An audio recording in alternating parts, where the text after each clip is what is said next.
Ruangan yang satu ini terasa begitu sunyi. Padahal di luar sana suasana begitu ramai dan riuh dengan orang-orang bergembira, menunggu peristiwa besar yang akan segera dilaksanakan. Begitupun sosok yang satu ini terlihat begitu hening. Ia terdiam sejak tadi, seolah hanyut dalam kesunyian, terbawa doa-doa di dalam hatinya. Ini adalah kisah seorang anak muda yang begitu gigih dan nekat dalam mencintai bangsa, sejarah, dan negaranya. Namun apa yang membuat dirinya begitu rela memperjuangkan tanah airnya, melampaui segala rintangan, bahkan ikhlas menderita dalam sunyi demi persatuan.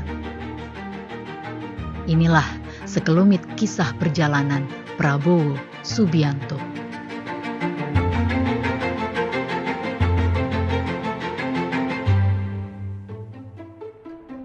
Kisah ini berbeda dengan cerita perjalanan banyak tokoh perjuangan yang biasanya berlatar belakang dari keluarga sederhana atau bahkan keluarga miskin. Ini bukan cerita anak petani sederhana yang hidup dalam kekurangan bahkan kesulitan. Prabowo kecil lahir dari keluarga yang mapan, bahkan berkecukupan dan tidak kekurangan. Semua ini berkat sepak terjang Sang Eyang yang bukan orang sembarangan dalam sejarah bangsa ini. Ia adalah Margono Djoyohadikusumo. Margono Djoyohadikusumo berperan aktif dalam mempersiapkan kemerdekaan Indonesia. Cerita-cerita perjuangannya ini turun menjadi kisah kepahlawanan yang sering didengarkan oleh Prabowo kecil. Lewat cerita dan pengalaman Sang Eyanglah, nilai-nilai kepahlawanan mulai ditanamkan kepada Prabowo melalui berbagai cara. Salah satunya melalui pertunjukan wayang. Cerita-cerita wayang mengajarkannya tentang kesetiaan, kepahlawanan, kepemimpinan. Begitu juga cerita tentang kedua pamannya. Memang siapa kedua pamannya? Jika kepahlawanan mengalir kuat dalam denyut darah Prabowo, dua pamannya gugur dalam pertempuran Lengkong untuk mempertahankan kemerdekaan Indonesia. Semangat dan kegigihan perjuangan sang paman telah diwariskan lewat nama tengahnya, Subianto. Tak heran jika jiwa dan kegigihan sang paman terbawa dan terjaga baik saat Prabowo tumbuh di masa kanak-kanak. Sebagai seorang anak, Prabowo harus meninggalkan Indonesia mengikuti ayahnya. Ayah Prabowo juga seorang tokoh yang disegani dan dihormati. Ia adalah seorang begawan ekonomi Indonesia, yakni Sumitro Djoyohadikusumo. Sebagai seorang ekonom yang diandalkan negara pada saat itu, ayah Prabowo harus berpindah-pindah dari satu negara ke negara lainnya. Tentu ini menjadi tantangan bagi Prabowo di usia anak-anak, karena benih-benih nasionalisme baru tersemai dan belum tumbuh. Namun di luar negeri, Prabowo menikmati masa kanak-kanak yang penuh warna. Sejak dulu, Prabowo mudah memperhatikan hal-hal detail dan menyukai permainan yang membutuhkan keahlian strategi. Dibesarkan dalam keluarga intelektual menjadikan Prabowo tumbuh menjadi lebih kritis dan pesat berkembang. Namun ia tetap menjaga kesantunan ala orang Timur, seperti yang diajarkan orang tuanya. Ketika kecil, kami sering bermain koboi dan Indian. Ia juga serius saat bermain tentara, mengoreksi cara baris, cara pegang senjata, dan memberi contoh di depan. Ia sangat tertarik dengan dunia militer. Pernah suatu saat kami berkelahi, saya tonjok, namun dia diam saja. Rupanya ia dididik untuk tidak memukul perempuan. Walaupun demikian, hidup di luar negeri sebagai anak Indonesia tidaklah mudah. Prabowo tak jarang diterpa berbagai cemoohan hanya karena ia warga minoritas. Apakah ini lantas membuatnya menjadi lemah? Ternyata Prabowo malah menjadi semakin tangguh. Rasa nasionalismenya semakin tumbuh. Ia berhasil menyesuaikan diri dan bergaul dengan luas. Ia juga mampu mengikuti pelajaran di sekolah-sekolah internasional karena otaknya yang cemerlang. Ketika sekolah di Swiss, Prabowo menunjukkan jiwa leadership dengan mengambil prakarsa dalam penyusunan anggaran student senat padahal masih junior. Ibu Dora telah membesarkan anak-anaknya dengan sangat disiplin.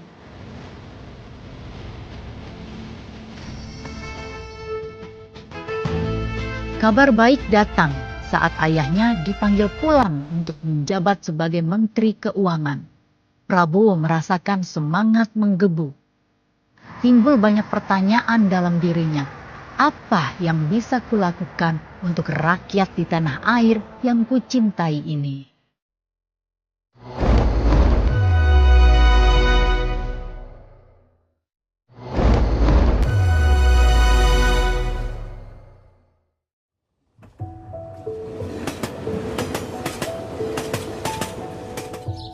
Setelah kembali ke tanah air, Prabowo muda gemar berjalan-jalan menjelajahi Pulau Jawa. Dari sinilah Prabowo mulai melihat dan menjadi saksi langsung kondisi rakyat sesungguhnya. Kondisi tanah air tak seindah dalam bayangannya. Ketimpangan sosial begitu terasa di sudut-sudut pelosok. Lalu berkat keluasannya pun Prabowo muda tidak sulit bergaul dengan beberapa aktivis mahasiswa. Salah satu mahasiswa yang peduli dengan kondisi bangsa itu adalah Suhoki. Lewat obrolannya dengan Gi, Prabowo mencoba mewujudkan mimpi atas kegelisahan hatinya dengan membuat sebuah lembaga swadaya masyarakat bernama Lembaga Pembangunan Indonesia yang ia adopsi dari Peace Corps saat berada di Amerika Serikat. Namun apa daya? Di tengah perjalanan, lembaga ini tidak berkembang seperti yang diharapkan. Meskipun demikian, Prabowo tak lantas putus asa. Ia terus mencari jalan lain untuk mewujudkan kecintaannya pada bangsa dan tanah airnya.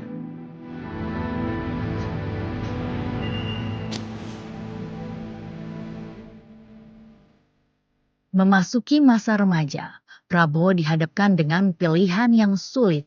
Ia diterima di 2 universitas internasional, namun hatinya tetap melekat pada negerinya. Karena itu, Prabowo memutuskan untuk masuk Akademi Militer Nasional di Magelang.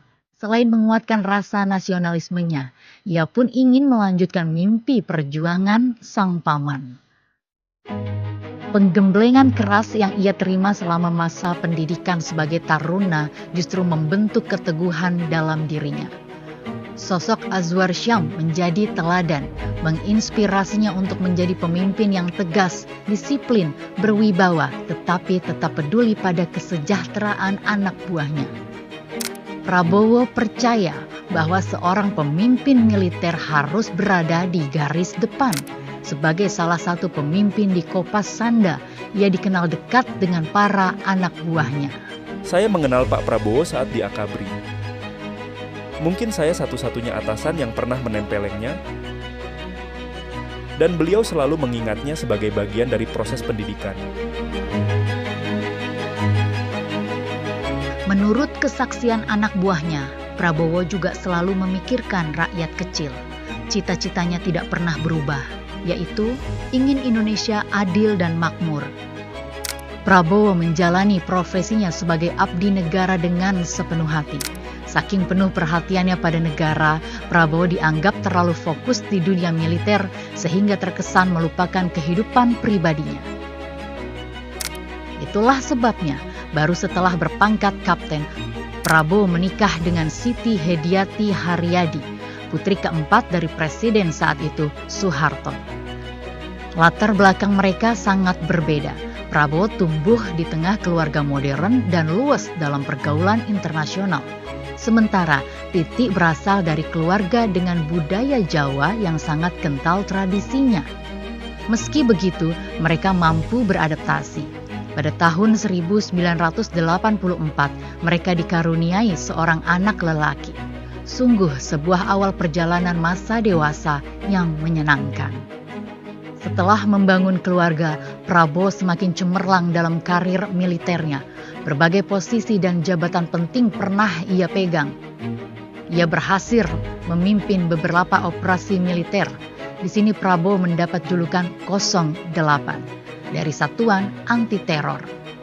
Belum lama dilantik sebagai Brigadir Jenderal pada 8 Desember 1995, Prabowo langsung membawa pasukannya ke Mapenduma untuk menyelamatkan Sandra. Tak hanya menyelamatkan Sandra, Prabowo juga memimpin ekspedisi Kopassus yang bekerja sama dengan beberapa lembaga lain untuk menaklukkan gunung tertinggi di dunia. Sungguh sebuah pengalaman yang luar biasa. Namun di tengah karir dan kehidupan yang baru berjalan, Prabowo dipaksa menghadapi pilihan yang sangat berat. Indonesia mengalami pergolakan politik yang memaksa Prabowo terseret dalam pusarannya. Sungguh sebuah ujian dan masa-masa terberat bagi Prabowo. Ujian ini menghadapkan Prabowo pada puluhan persilangan pilihan yang sangat berat. Apa yang harus dia putuskan? Kesetiaan kepada atasannya, presidennya, kepada keluarganya, istri, kepada bawahan dan pasukannya, kepada negara, atau kepada rakyat Indonesia. Mana yang harus dipilih?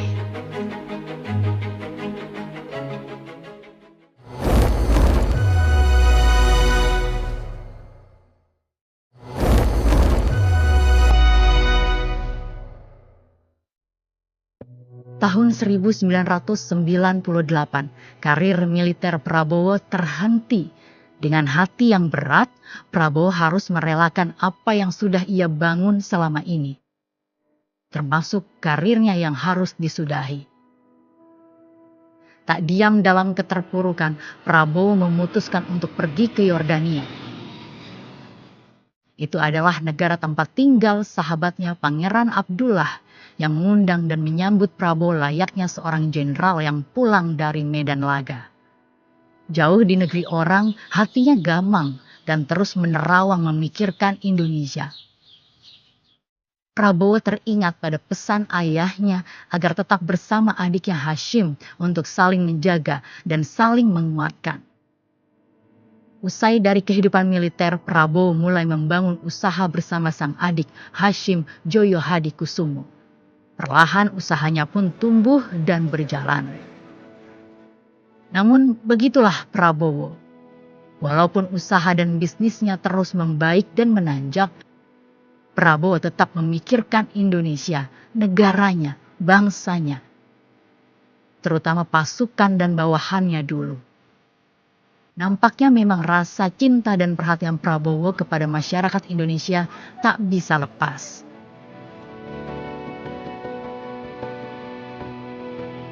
Sampai pada suatu hari, sebuah kabar membuatnya ingin segera kembali ke Indonesia. Sang ayah jatuh sakit. Namun, posisi, kondisi, dan situasi politik saat itu membuat kepulangan Prabowo tidaklah mudah. Segala upaya dilakukan agar ia dapat pulang dan menjejakkan kakinya kembali di tanah yang ia cintai. Namun, bagaimana kisah dan upaya Prabowo untuk pulang?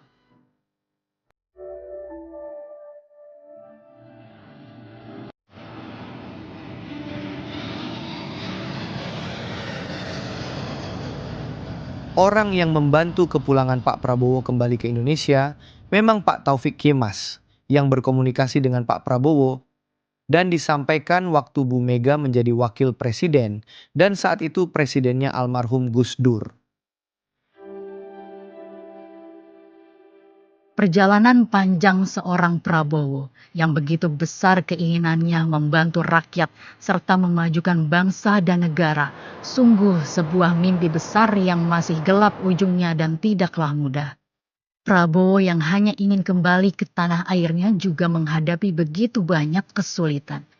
Namun, atas kesaksian baik beberapa tokoh bangsa terhadap Prabowo, akhirnya Prabowo berhasil pulang kembali ke tanah air pada awal tahun 2000. Sayangnya tak lama kemudian pada tahun 2001, ayahandanya Pak Sumitro Joyo Hadikusumo meninggal dunia di usia 81 tahun. Sungguh itu menjadi tahun-tahun yang berat bagi seorang Prabowo. Ujian demi ujian datang menghadang silih berganti, namun Prabowo tetap tegar dan pantang menyerah pada mimpi dan cita-citanya, yakni berbakti pada negeri dan turun membantu meringankan beban rakyat. Setelah merasakan sendiri turbulensi, gejolak, bahkan friksi politik, Prabowo menyadari satu hal penting, cara dan langkah yang pasti untuk secara nyata membantu negara dan bangsa adalah dengan terjun ke politik praktis. Ia pun memutuskan untuk mendirikan sebuah partai, yaitu Partai Gerakan Indonesia Raya atau Gerindra pada tahun 2008.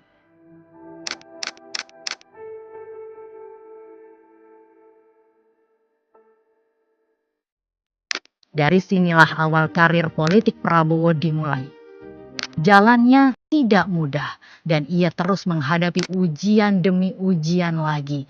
Tidak hanya satu kali tetapi berkali-kali. Dan ini sungguh menjadi sebuah perjalanan politik yang luar biasa bagi seorang Prabowo. Sampai pada satu saat Prabowo harus dihadapkan lagi dengan ujian politik yang berat, yakni harus bersaing dengan kandidat terkuat. Seorang lawan yang dulunya adalah kawan dan mantan orang yang ia dukung dalam kontestasi pemilihan kepala daerah DKI Jakarta, yaitu Joko Widodo atau Jokowi. Setelah kalah di Pilpres 8 Juli 2014, pada tahun 2019, untuk kedua kalinya Prabowo dikalahkan lagi oleh lawan yang sama, yakni Jokowi.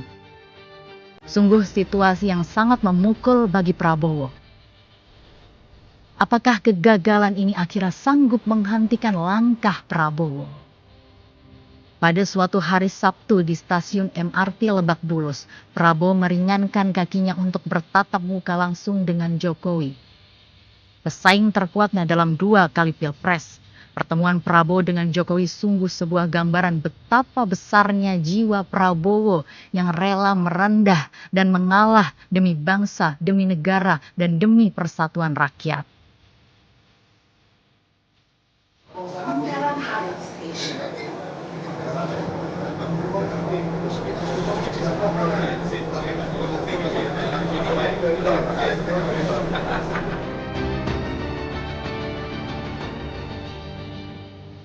Lantas Prabowo menyadari bahwa membantu dan memajukan rakyat Indonesia tidak harus selalu dengan cara menjadi pemimpin tertinggi.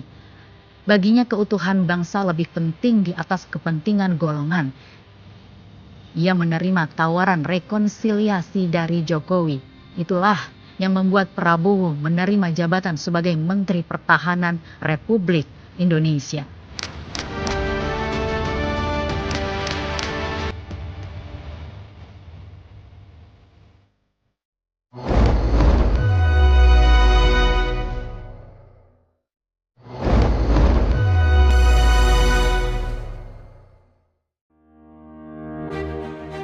Rasa cinta tanah air, bangsa, dan negara memang sulit untuk bisa dibayangkan dan digambarkan dalam perjalanan panjang hidup, karir, perjuangan, dan kontestasi politik seorang Prabowo Subianto.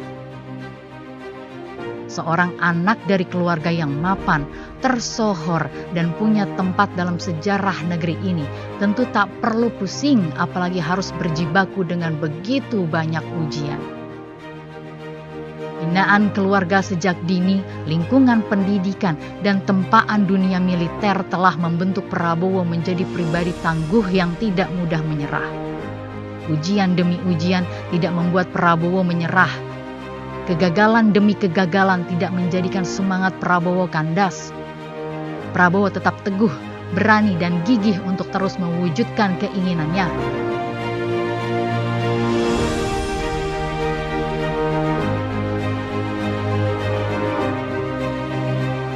Didorong oleh rasa cinta kepada tanah air agar dapat membantu rakyat dan memajukan bangsa. Tahun 2024, sebuah kisah dan babak baru perjalanan politik Prabowo bermula. Bersama putra sulung Jokowi, Gibran Rakabuming Raka, Prabowo mengusung sebuah gagasan yang begitu sederhana namun begitu mulia, yakni ingin memberikan makan siang bergizi cuma-cuma kepada anak-anak Indonesia. Gagasan ini akhirnya didukung mayoritas rakyat Indonesia. Ini juga yang membawa Prabowo dan Gibran terpilih menjadi pasangan presiden dan wakil presiden Republik Indonesia tahun 2024-2029.